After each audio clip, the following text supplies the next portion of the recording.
Everyone. हमने इससे पहले तक का कंप्लीट कर लिया था, यहाँ से स्टार्ट करते हैं। पेरू की पहली महिला राष्ट्रपति।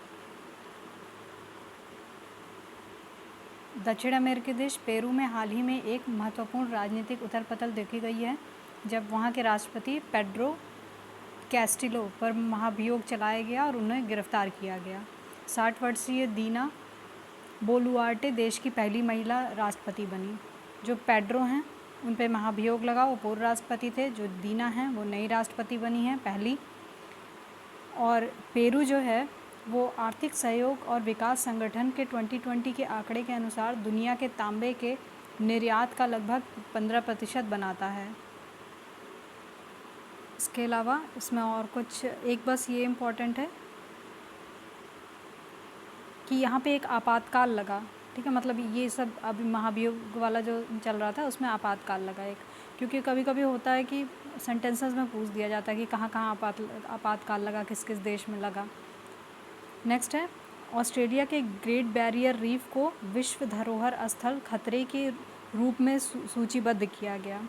यूनेस्को संयुक्त राष्ट्र की संस्था यूनेस्को के एक पैनल ने 29 नवंबर 2022 को सिफारिश की है कि ऑस्ट्रेलिया के ग्रेट बैरियर रीफ को विश्व धरोहर स्थल के रूप में सूचीबद्ध किया जाना चाहिए। संयुक्त राष्ट्र ने यह भी बताया कि दुनिया के सबसे बड़ा प्रवाल भित्ति पारिस्थितिकी तंत्र जलवायु परिवर्तन और महासागरों के गर्म होने से प्रभावित हुआ है। ग्रेट बैरियर रीफ अंतरिक्ष से दिखाई जाने वाली पृथ्वी की सबसे बड़ी जीव निर्मित आकृति है।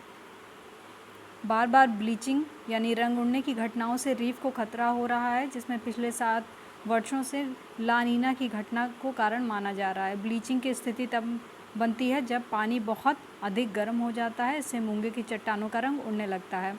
यूनेस्को की एक रिपोर्ट में बताया गया है कि जलवायु परिवर्तन के प्रभावों से उबरने के लिए रीफ के लचीलेपन में काफ़ी कमी आई है।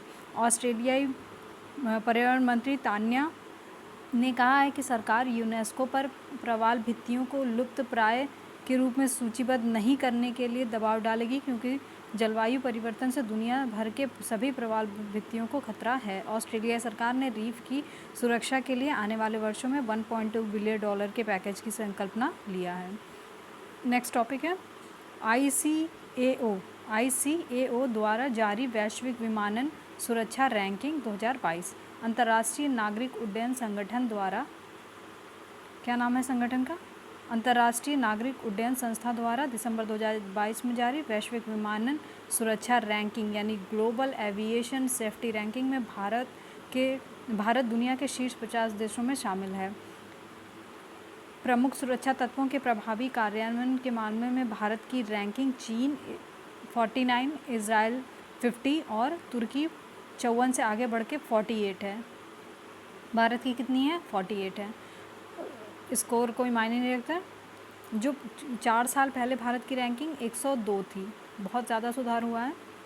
रैंकिंग में भारत और जॉर्जिया प्रतिशत स्कोर के साथ, मतलब 85.49% स्कोर के साथ 48वें स्थान पे हैं। तो भारत और जॉर्जिया। पड़ोसी देश पाकिस्तान 79 पॉइंट समथिंग के साथ 100वें पे है। पाकिस्तान 100वें स्थान पे है।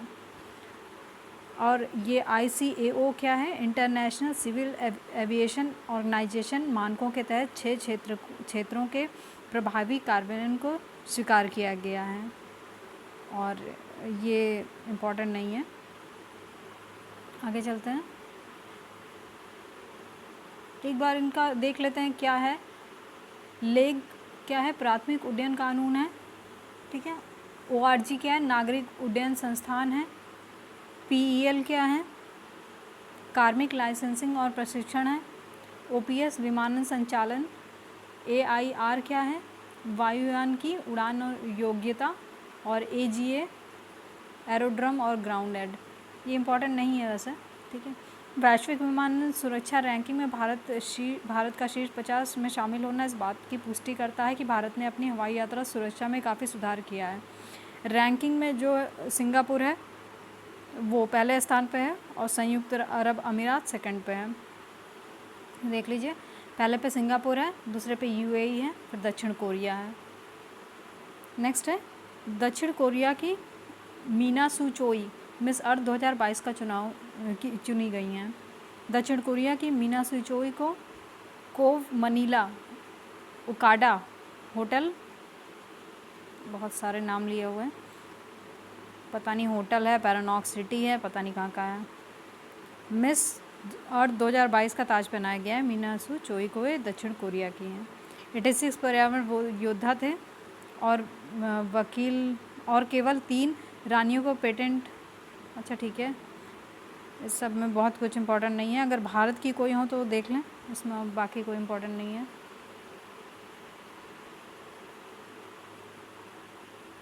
एक ये नाम देख लीजिए, हिमाचल प्रदेश की हैं,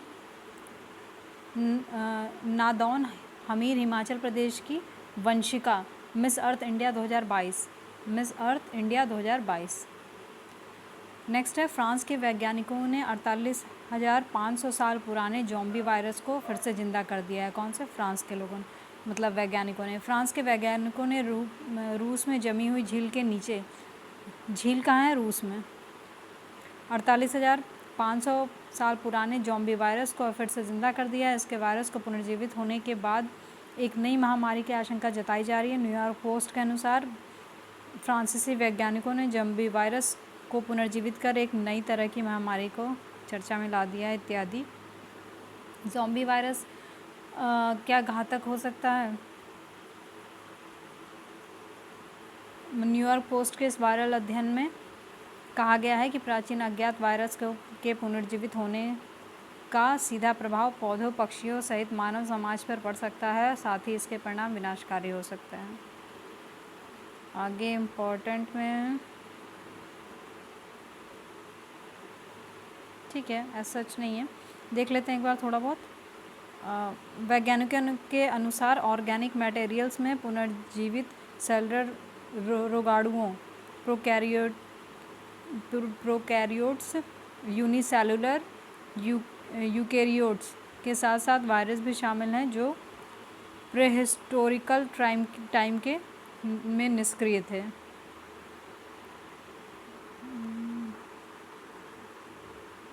ये एक वायरस का नाम बताया गया है, एक सेकेंड। न्यूयॉर्क पोस्ट के अनुसार वैज्ञानिकों ने जागृत क्रेट्स की जांच के लिए साइबेरियाई परमाफ्रॉस्ट से इनमें कुछ ज़ॉम्बी वायरस को पुनर्जीवित किया है। इनमें ये वाला है, ठीक है, पैडोरा वायरस योडोमा, ये सबसे पुराना है जो लगभग 48,500 साल पुराना है। ठीक है, आगे देखते हैं। सामूहिक हत्याओं के जोखिम वाले देशों की सूची में भारत 8वें स्थान पर। खैर ये तो पूछेगा नहीं, लेकिन फिर भी एक बार देख लेते हैं। यूएस की think tank early warning project की दिसंबर 2022 में जारी रिपोर्ट के अनुसार भारत उन देशों में 8वें स्थान पर है जो 2022 और 2023 में सामूहिक हत्या के लिए सबसे अधिक जोखिम में है। इसमें रिपोर्ट में कहा गया कि शीर्ष में पाकिस्तान है, लगातार तीसरी सूची है जिसमें पाकिस्तान शीर्ष पे है, फिर वहीं यमन है दूसरे पे, म्यांमार है, इथियोपिया है, और भारत ने सूडान, सोमालिया, सीरिया, इराक और जिम्बाब्वे से भी खराब प्रदर्शन किया है। बायस्ड कंट्रीज़ आखिर क्या करेंगी? यूएस थिंक टैंक इतना ही थिंक कर सकती है, मतलब इंडिया की हालत सोमालिया, सीरिया, इराक, जिम्बाब्वे से भी ख़राब है। वेरी नाइस, अच्छा करती है भारत सरकार, इसका विरोध करती है। यह परियोजना संयुक्त राष्ट्र अमेरिका के होलोकॉस्ट मेमोरियल संग्रहालय में संहार की रोकथाम के लिए साइमन स्कोजोड केंद्र और डार्टमाउथ कॉलेज में डिगी सेंटर फॉर इंटरनेशनल अंडरस्टैंडिंग की एक संयुक्त पहल है। बहुत ही गंदी पहल है। आगे चलते हैं। State of global water resources report 2021। नवंबर 2022 के आखिरी सप्ताह में WMO विश्व मौसम विज्ञान संगठन ने अपनी पहली वार्षिक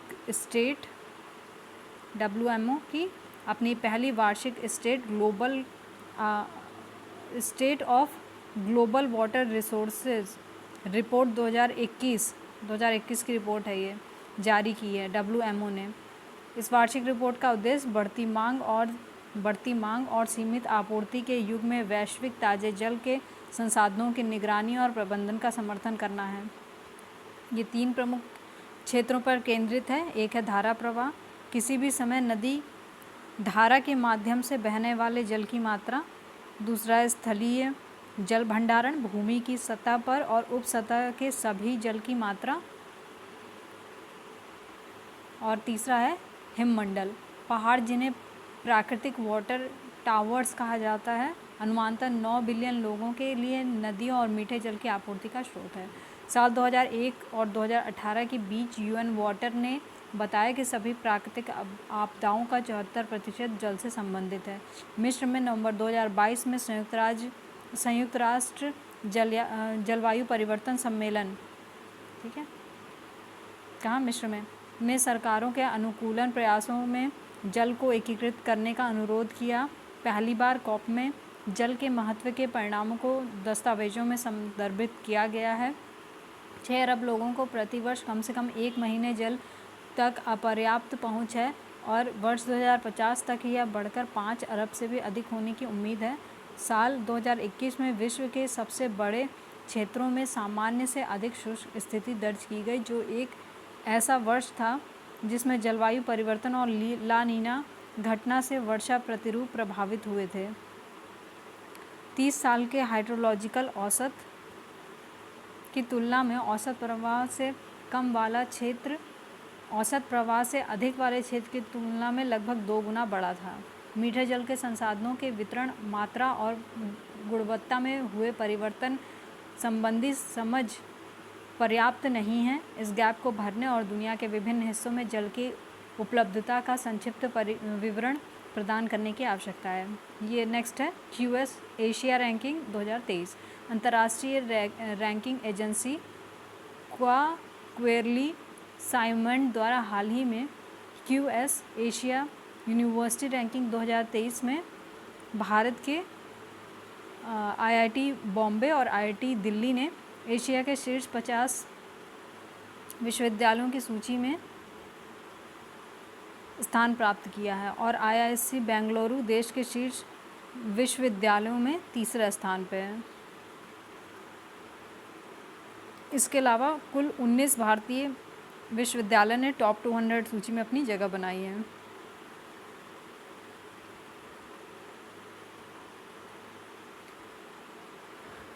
देख लीजिए, इसमें पहली रैंकिंग IIT बॉम्बे, फिर IIT दिल्ली, फिर IISc बेंगलुरु। बस काफ़ी इतना। क्या क्या इसमें और है, कानपुर है, IIT कानपुर है, मद्रास है, खड़गपुर है, IIT रुड़की भी है, IIT दिल्ली विश्वविद्यालय भी है, जवाहरलाल नेहरू विश्वविद्यालय है, ठीक है, बहुत सारे नाम हैं, सब जानने की ज़रूरत नहीं है। और पहले स्थान पे इसमें कौन है, चीन का पेकिंग विश्वविद्यालय। अमेरिका नहीं है, कहाँ गया अमेरिका, ओह दिखाई नहीं दे रहा, ठीक है। दूसरे पे सिंगापुर है और फिर तीसरे पे यही सब है, ठीक है, हो गया। नेक्स्ट है यूएन द्वारा 18 नवंबर को बाल यौन शोषण दिवस घोषित किया गया है। 18 नवंबर बाल यौन शोषण दिवस। 18 नवंबर को संयुक्त राष्ट्र महासभा द्वारा बाल यौन शोषण, दुर्व्यवहार और हिंसा की रोकथाम के उपचार के लिए विश्व दिवस के रूप में घोषित किया गया है। इस प्रस्ताव को अफ्रीका देश के सिएरा लियोन और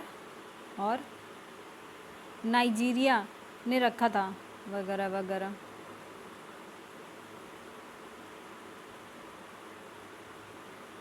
ठीक है, इसमें कुछ बहुत ज़्यादा इम्पोर्टेंट नहीं है।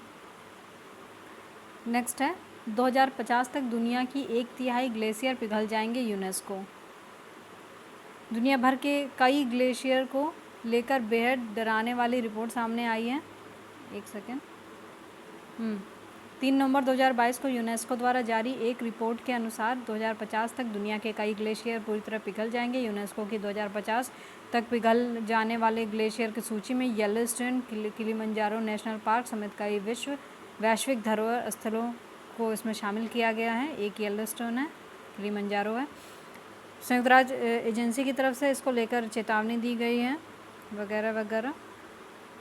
यूनेस्को की इस रिपोर्ट के अनुसार जलवायु परिवर्तन की वजह से 50 विश्व धरोहर स्थलों में शामिल 1/3 ग्लेशियर जो हैं वो 2050 तक पिघल सकते हैं।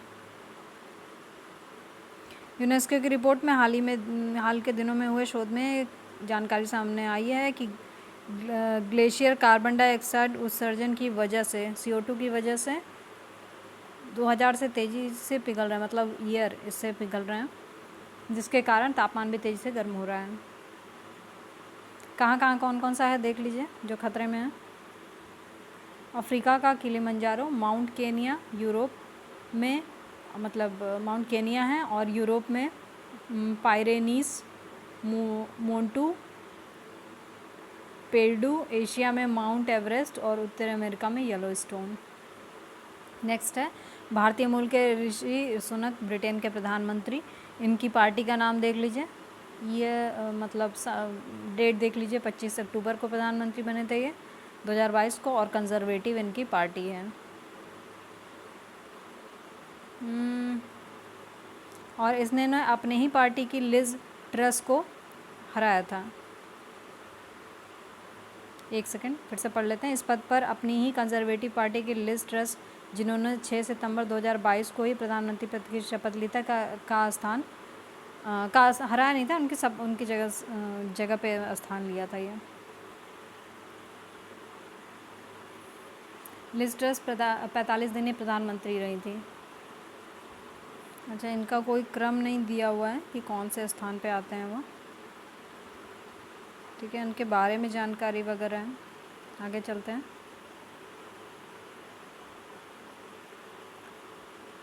ग्लोबल हंगर इंडेक्स 2022 दुनिया के विभिन्न देशों में भूख की स्थिति को प्रदर्शित करने से संबंधित ग्लोबल हंगर इंडेक्स 2022 वैश्विक स्तर पर 15 अक्टूबर 2022 को जारी की गई। 136 देश हैं। भारत में भूख की स्थिति न केवल गंभीर है बल्कि विगत वर्ष की तुलना में और ख़राब बताया गया है।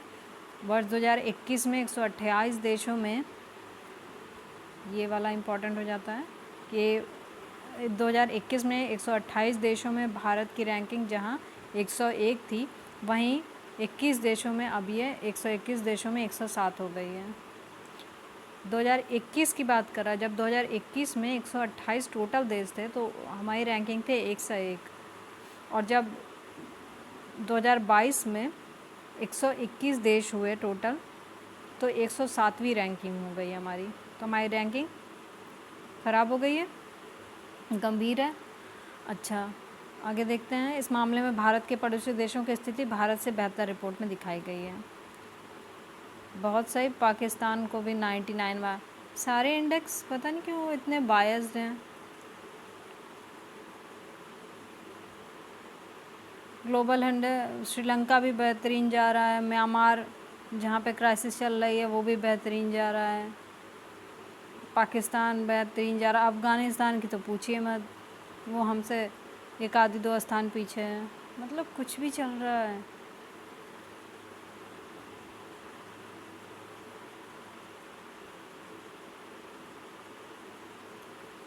ठीक है, हो गया है ये वाला, कंप्लीट हो गया। इसमें कुछ और इम्पोर्टेंट नहीं है।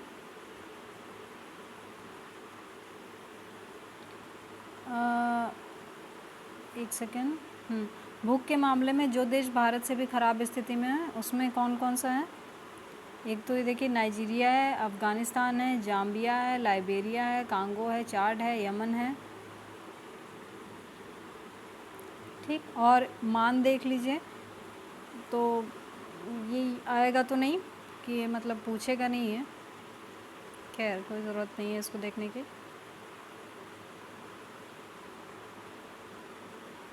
इसमें भारत की स्थिति कहीं दिखाई हो लो में या फिर कहीं पे भी, तो वो देख लें। देखिए लो में जो है वो रूस है, ठीक है, ईरान है। मॉडरेट में कौन है? सूरीनाम है, लेबनान है, दक्षिण अफ्रीका है, घाना है, मिस्र है, वियतनाम है, अल्जीरिया है, ठीक है,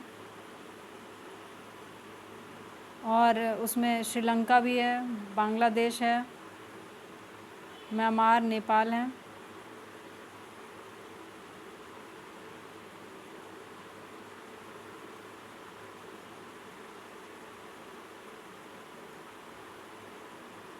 ठीक है, बस इतना काफ़ी है,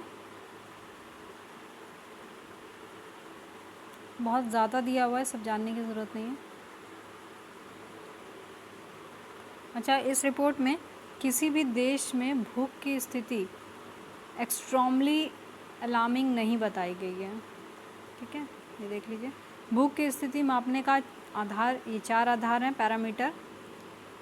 विभिन्न देशों के लिए ग्लोबल हंगर इंडेक्स अब 2 गैर सरकारी संगठनों, एक जर्मनी की है वेल्थ हंगर लाइफ करके हैं, और एक कंसर्न वर्ल्ड वाइड आयरलैंड द्वारा ये जारी की जाती है। अच्छा, ये जर्मनी और आयरलैंड है, ओके ठीक है।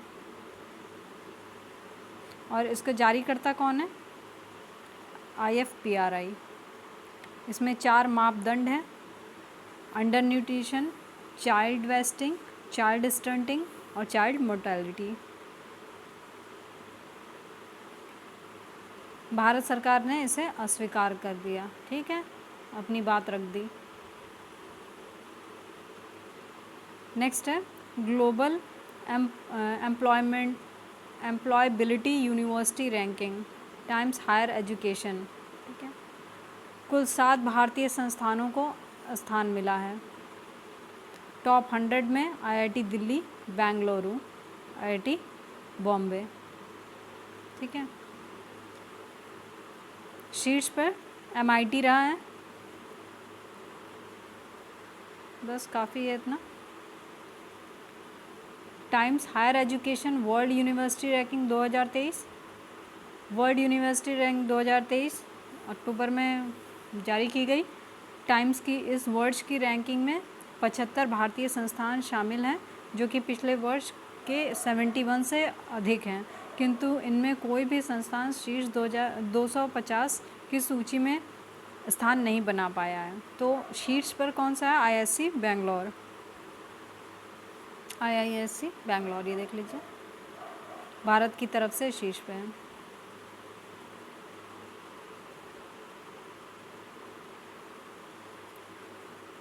ये देख लीजिए, इसकी बॉक्स इंडेक्स देख लीजिए ना, इसमें फर्स्ट पे है यूनिवर्सिटी ऑफ ऑक्सफोर्ड, पहले पे ऑक्सफोर्ड है, फिर हार्वर्ड है, फिर कैम्ब्रिज है। ऑक्सफोर्ड, हार्वर्ड, कैम्ब्रिज, फिर स्टैनफोर्ड, फिर MIT। Living planet report 2022। विश्व में विभिन्न प्रकार के जीव जंतुओं की संख्या के संबंध में लिविंग प्लैनेट रिपोर्ट 2 संस्थाओं, कौन? WWF और जूलॉजिकल सोसाइटी ऑफ लंदन द्वारा संयुक्त रूप से जारी किया जाता है। 2-2 वर्ष के अंतराल पर जारी की जाने वाली इस रिपोर्ट में इसका खुलासा किया गया है कि विश्व भर में अलग अलग जीव जंतुओं की आबादी में क्या परिवर्तन आ रहा है तथा इसका हमारे पारिस्थितिक तंत्र पर क्या प्रभाव पड़ सकता है। वर्ष 2022 की नवीनतम लिविंग प्लैनेट रिपोर्ट 5 अक्टूबर 2022 को विश्व भर में जारी की गई। इनमें वन्य जीवों की घटती हुई आबादी का उल्लेख कर चिंताजनक तस्वीर प्रस्तुत की गई है। 1970 की तुलना में 2018 में जीव जंतुओं, स्तनधारियों, पक्षियों, सरीसृपों, उभयचरों, मछलियों आदि की आबादी में औसतन 69% की गिरावट दर्ज की गई है। अर्थात 48 वर्षों की इस अवधि में इनकी संख्या में 2/3 से अधिक की कमी हुई है। इस रिपोर्ट के अनुसार यह कमी विश्व के सभी भागों में समान नहीं रही है। विश्व के अलग अलग भागों में यह गिरावट अलग अलग रही है। लैटिन अमेरिका, कैरिबियाई क्षेत्र में यह गिरावट सबसे अधिक रही है। ये इम्पोर्टेंट हो जाती है लाइन। ठीक है, कहाँ पे? लैटिन अमेरिका वगैरह में कम हुई है, सॉरी सबसे अधिक हुई है। और 1970 की तुलना में औसतन 94% की कमी वन्य जीवों में दर्शाई गई है। एक सेकेंड,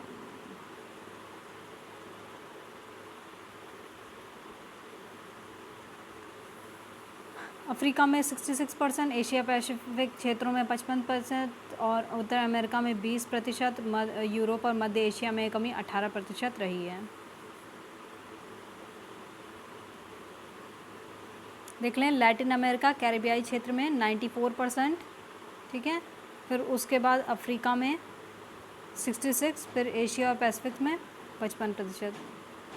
रिपोर्ट के अनुसार ताजे पानी की प्रजातियों में सर्वाधिक 83% की गिरावट संदर्भित की गई है और 95% वाइट टिप शार्क समाप्त हो चुकी हैं, जबकि अन्य शार्क की आबादी 71% घटी है।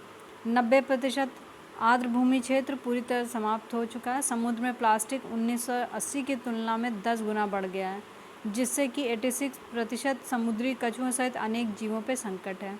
रिपोर्ट में उल्लेखित यह 6 गतिविधियों जिनसे वन्य जीवों को सर्वाधिक नुकसान हो रहा है, ये पूछ सकता है पर्यावरण वाले सेक्टर टॉपिक पे कि किस किस में सबसे ज़्यादा नुकसान हो रहा है जिनकी वजह से जीवों को। तो एक तो है शिकार, फिर है खेती, फिर है जंगलों की कटाई, प्रदूषण, जलवायु परिवर्तन, किसी नाजुक पर्यावरण में खतरनाक जीवों की प्रजातियों का बसना। वर्ल्ड वाइड फॉर नेचर की इस रिपोर्ट में वन्य जीवों की 5320 प्रजातियों की लगभग 32,000 की आबादी को ही शामिल किया गया है तथा और इसमें जेलीफिश, ऑक्टोपस, घोंगे, तितलियों जैसे बिना रीढ़ वाले जीवों को शामिल नहीं किया गया है। अगला है COP27 जलवायु शिखर सम्मेलन में 9 देश ग्लोबल ऑफशोर विंड अलायंस की सदस्यता ग्रहण की, उन्होंने सदस्यता ग्रहण कर ली है। तो COP27 किसका? जलवायु शिखर सम्मेलन का। जो वैश्विक अपतटीय पवन गठबंधन है, वैश्विक अपतटीय पवन गठबंधन है, इसमें 9 देशों ने हस्ताक्षर किए हैं। कौन कौन है? एक तो ब्रिटेन है, जर्मनी है, अमेरिका है, Belgium, Colombia, Ireland, Norway, Netherland, Japan. 9 का नाम नहीं पूछेगा, ठीक है, बस ये पूछ सकता है कि ये कहाँ पे हुई है, ये सम्मेलन कहाँ हुआ है। हाल ही में ऑस्ट्रेलिया ने भी इस गठबंधन में ये भी शामिल हो गया। ग्लोबल ऑफशोर विंड अलायंस की स्थापना अंतर्राष्ट्रीय अक्षय ऊर्जा एजेंसी डेनमार्क और ग्लोबल विंड एनर्जी काउंसिल द्वारा सितंबर 2022 में की गई थी। यह अपतटीय पवन ऊर्जा के विकास को प्रोत्साहित करने के लिए स्थापित किया गया था। IRENA और अंतर्राष्ट्रीय ऊर्जा एजेंसी ने कहा कि 2050 तक अपतटीय पवन क्षमता को 60 गीगावाट से 2000 गीगावाट तक बढ़ाने की आवश्यकता है। 60 से बढ़ाकर 2000। इसका लक्ष्य वैश्विक अपतटीय पवन क्षमता को 670% बढ़ाना है और 2021 में 57 गीगावाट से 2030 तक 380 गीगावाट तक बढ़ाना है। जर्मनी दुनिया का तीसरा सबसे बड़ा अपतटीय पवन ऊर्जा उत्पादक है। तो बात बनती है कि पहला कौन सा है, वो तो इसमें दिया नहीं है, पता करिए। नेक्स्ट है पुष्प कुमार दहल प्रचंड नेपाल के तीसरी बार प्रधानमंत्री बने। नेपाल में पुष्प कमल दहल प्रचंड ने 26 दिसंबर 2022 को प्रधानमंत्री के रूप में तीसरी बार शपथ ली और इसके साथ विद्या देवी भंडारी राष्ट्रपति जो है ने उन्हें और 3 उप प्रधानमंत्रियों और 4 मंत्रियों को शपथ दिलाई।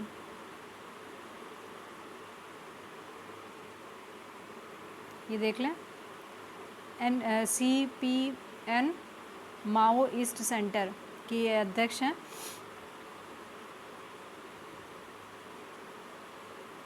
ठीक है, इससे ज़्यादा जानने की ज़रूरत नहीं है, इम्पोर्टेंट नहीं है बाकी। SCO का 22वां शिखर सम्मेलन कहाँ? उज्बेकिस्तान में। 22वां क्षेत्रीय शिखर सम्मेलन समरकंद उज्बेकिस्तान में। भारत का प्रतिनिधित्व प्रधानमंत्री मोदी। और कौन कौन गए थे? चीन के राष्ट्रपति भी गए थे, रूस के राष्ट्रपति गए थे, पाकिस्तान के भी गए थे। ठीक है, सारे दोस्त दुश्मन एक साथ। बस इतना काफ़ी है। अगला देख लेते हैं। वाराणसी SCO की पहली सांस्कृतिक व पर्यटन राजधानी। तो बनारस को क्या बोला गया है? SCO की पहली सांस्कृतिक और पर्यटन राजधानी। कब तक के लिए? 2022-23 के लिए। समरकंद घोषणा बताई गई है। SCO के सदस्य देशों ने शिखर सम्मेलन के मुख्य दस्तावेज समरकंद घोषणा पूछ देगा ये किससे रिलेटेड है? तो SCO से रिलेटेड है। विभिन्न क्षेत्रों में सहयोग के दस्तावेजों के एक समूह को मंजूरी दी गई है। ठीक है, बस इतना याद कर लें कि जो समरकंद घोषणा है वो SCO से संबंधित है, बाकी इम्पोर्टेंट नहीं है।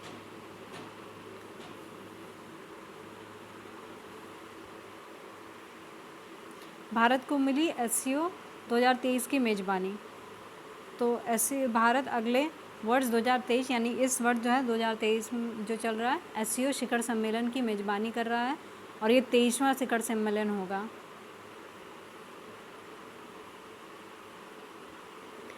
इस वक्त SCO के सदस्य देशों की संख्या कितनी है? 8 है और तुर्की इसका 9वां सदस्य बनाने की बात हुई थी, लेकिन शायद बना नहीं है अभी तक।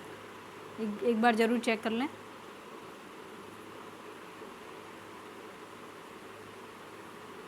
इसमें कुछ पर्यवेक्षक देश हैं और मुख्यालय इसका SCO का मुख्यालय बीजिंग में पड़ता है। ठीक है, फिर कुछ भागीदार देश हैं, याद करने की ज़रूरत नहीं है, बस मुख्यालय देख लें, बीजिंग में है। नेक्स्ट है मानव विकास सूचकांक रिपोर्ट 2021-22 UNDP। ठीक है, ये UNDP द्वारा लाया जाता है मानव विकास सूचकांक। 191 देशों की सूची में 132वें स्थान पर है। हमने 131 से हम 132 पे आए हैं। ठीक है, रिपोर्ट के अनुसार कोविड-19 महामारी प्रकोप, यूक्रेन पर रूस का आक्रमण, जलवायु संकट ने 90% देशों के मानव विकास सूचकांक पर प्रभाव डाला है।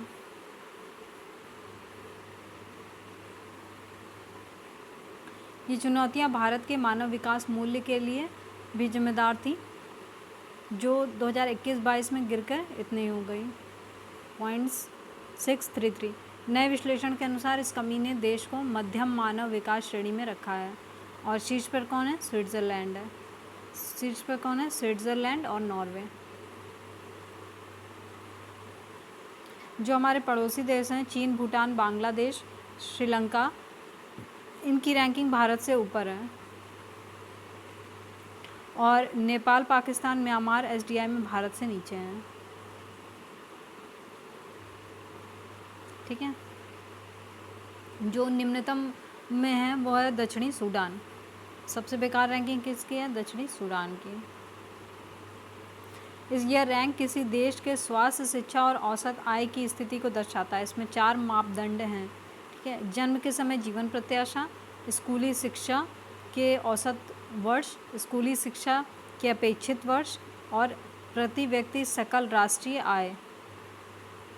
मानव विकास सूचकांक में भारत की स्थिति वैश्विक रुझानों की तरह भारत की के SDI में 2018 में से 2021 में गिरावट देखी गई है, जो गिरावट को जन्म के समय गिरती जीवन प्रत्याशा के लिए जिम्मेदार ठहराया गया है। इसके अलावा भारत में स्कूली शिक्षा के अपेक्षित वर्ष 11.9 वर्ष है और स्कूली शिक्षा के औसत वर्ष 6.7 वर्ष है।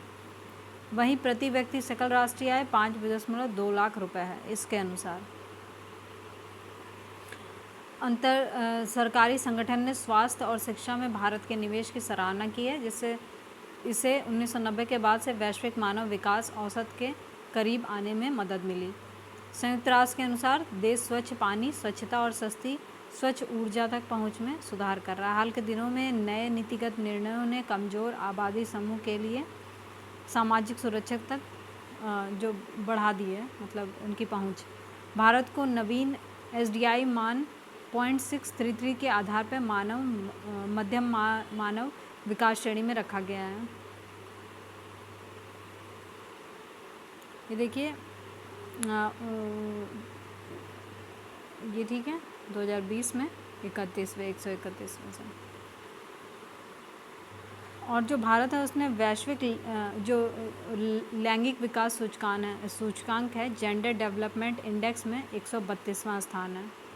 तो हमारा मानव विकास सूचकांक में और जेंडर डेवलपमेंट इंडेक्स में दोनों में 132वां स्थान है।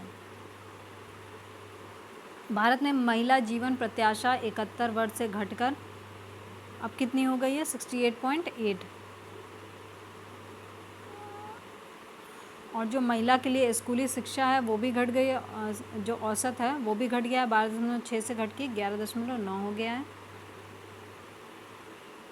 SDI में 2019 में से 2021 में तक की गिरावट देखी गई है। एक बार ये देख लीजिए क्या है। SDI में 2019 में 0.649 से 2021 में 0.633 तक की गिरावट भारत की गिरती जीवन प्रत्याशा को दर्शाता है, जो सर्वेक्षण अवधि के दौरान 69.7 से 67.2 हो गई है।